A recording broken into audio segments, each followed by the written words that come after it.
आप देख रहे हैं आपकी नज़र मैं हूं, आपकी होस्ट जोया। आज हम आपके लिए लेकर आए हैं दिन भर की सबसे बड़ी राजनीति से जुड़ी खबरें। कुछ मिनटों में पर्दा उठ जाएगा। चलिए शुरू करते हैं। हाल ही में एक डिबेट में शहजाद पूनावाला ने समाजवादी पार्टी के प्रवक्ता राजकुमार भाटी को कई मुद्दों पर घेरा। शहजाद ने खास तौर पर 3 मुख्य बिंदुओं पर सपा की नीतियों और उनके बयानों को चुनौती दी। परिवारवाद। शहजाद ने सपा को परिवारवादी पार्टी कहा, जो केवल एक परिवार के इर्द गिर्द घूमती है।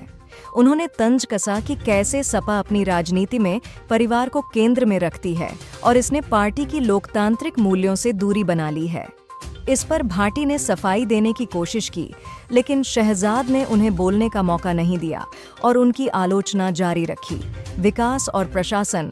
शहजाद ने सपा के प्रशासनिक रिकॉर्ड पर सवाल उठाए, खासकर यूपी में जब सपा सरकार सत्ता में थी। उन्होंने कहा कि सपा के कार्यकाल में विकास दर कम रही और राज्य में कानून व्यवस्था की स्थिति खराब थी।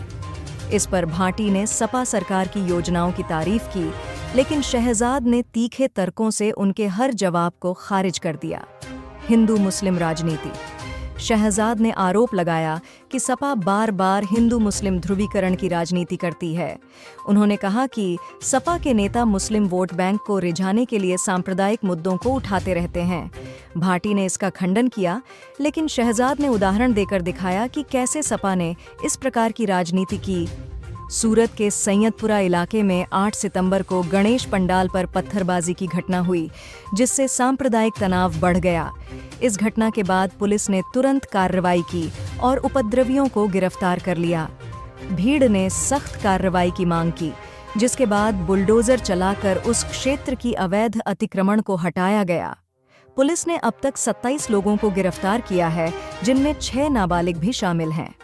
अधिकारियों ने स्थिति को काबू में करने के लिए लाठीचार्ज और आंसू गैस का भी इस्तेमाल किया।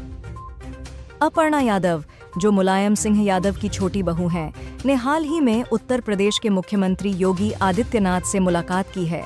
इस मुलाकात के बाद यह संकेत मिल रहे हैं कि उनकी नाराजगी अब समाप्त हो गई है और वे जल्द ही उत्तर प्रदेश राज्य महिला आयोग की उपाध्यक्ष के पद का कार्यभार संभाल सकती हैं।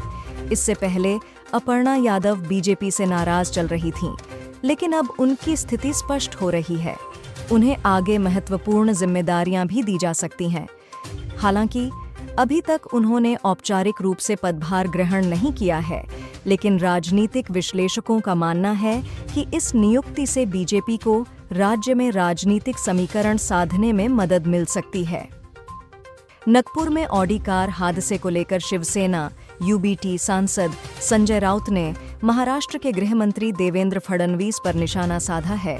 यह हादसा राज्य बीजेपी प्रमुख चंद्रशेखर बावनकुले के बेटे की कार से हुआ, जिसने कई गाड़ियों को टक्कर मारी।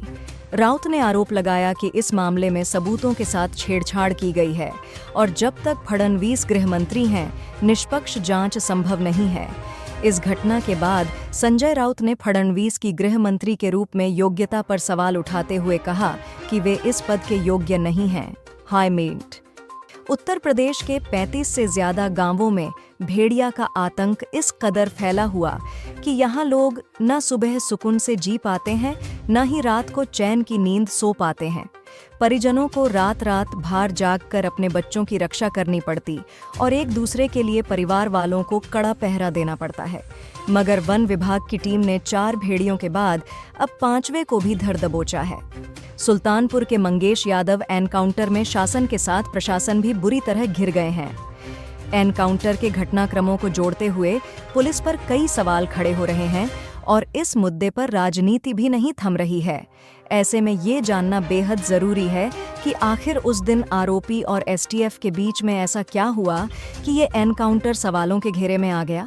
इस मुठभेड़ के कुछ ऐसे तथ्य हैं जिन्हें किसी भी सूरत-ए-हाल में नजरअंदाज कतई नहीं किया जा सकता है। गाजियाबाद किशोरी रेप केस में फॉरेंसिक रिपोर्ट सामने आ गई है।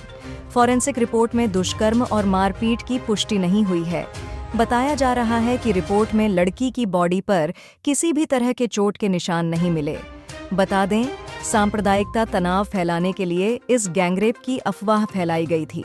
बताया गया था कि पास में कबाड़ी की दुकान चलाने वाले एक युवक घर में घुस आया और कथित तौर पर लड़की के साथ मारपीट कर उसके साथ दुष्कर्म किया। इस दौरान उसके 3 साथी घर के बाहर पहरा देते रहे।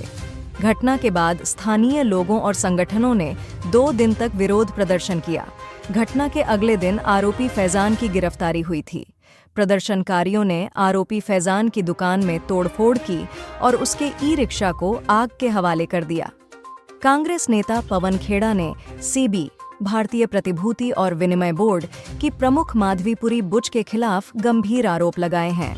उन्होंने कहा कि बुच ने सेबी की पूर्णकालिक सदस्य रहते हुए आईसीआईसीआई बैंक से 16,080 करोड़ रुपए की आय प्राप्त की थी, जो सीधे तौर पर हितों के टकराव का मामला है।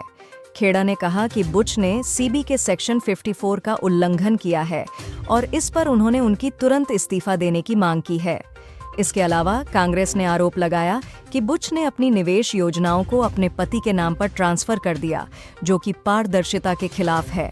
कांग्रेस ने यह भी मांग की है कि इस मामले की स्वतंत्र जांच होनी चाहिए ताकि भारतीय पूंजी बाजार की विश्वसनीयता बरकरार रह सके। मद्रासी कैंप में निवासियों को बेदखली के नोटिस दिए जाने के बाद मनीष सिसोदिया वहां पहुंचे और लोगों से बातचीत की।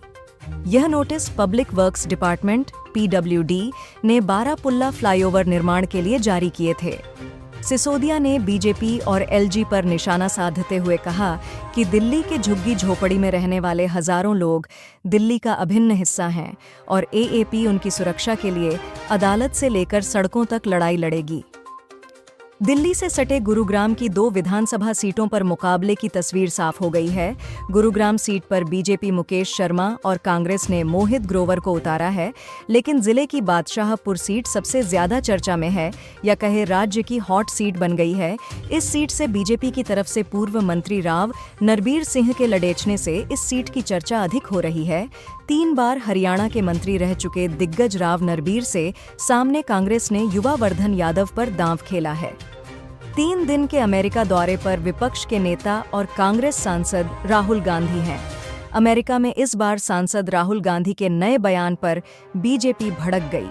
ऐसे में इंडिया के नेताओं ने बीजेपी पर फौरन पलटवार किया। संजय सिंह से लेकर संजय राउत ने जोरदार हमला किया।